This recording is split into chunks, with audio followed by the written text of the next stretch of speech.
தென்றலே மெல்ல பேசு சீரியல்ல அப்கமிங்ல என்ன நடக்க போகுது அப்படிங்கிறத பார்க்கலாம். இப்ப இளமதிக்கு கலா எப்படிப்பட்ட ஆளு அப்படிங்கிறது நல்லாவே தெரிஞ்சிருச்சு. இருந்தாலும் இளமதி கலாவை பத்தின உண்மை தனக்கு தெரியும் அப்படிங்கிறத வெளிப்படுத்திக்கவே இல்ல. ஸோ வெளிப்படுத்தாமயே வந்து பாத்தீங்கன்னா கலாவை பழி வாங்கணும் பழி வாங்கணும்னு இல்ல, எப்படியாச்சும் வந்து பரமனை கல்யாணம் பண்ணிடணும் அப்படின்னு ஒரு முடிவோட தான் இருக்கிறாங்க.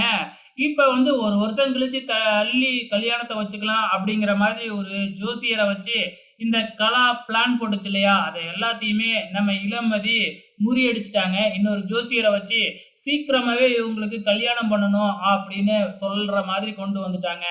இதுக்கப்புறம் கலாவால எதுவுமே செய்ய முடியாது. கல்யாண டேட்டும் ஃபிக்ஸ் பண்ணி சீக்கிரமா பரமனுக்கும் இளமதிக்கும் கல்யாணம் பண்ணிடணும் அப்படிங்கிற மாதிரி வந்து முடிவு பண்ணுவாங்க. ஸோ அதற்கான ஏற்பாடுலாம் நடக்கும். இந்த பக்கம் எப்படியாச்சும் இந்த கல்யாணத்தை நடக்க விடக்கூடாது அப்படின்னு கண்டிப்பா கலா ஏதாச்சும் ஒரு பிளானை போட்டுக்கிட்டு இருக்கோம். ஆனா இளமதிக்கு வந்து தான் தெரியும்ல கலாவோட பிளான் என்னவா இருக்கும்னு. ஸோ அதை எல்லாருமே முறியடிச்சுக்கிட்டு கடைசியில கல்யாணம் வரைக்கும் வரும். கடைசியில கல்யாணம் நடக்காது.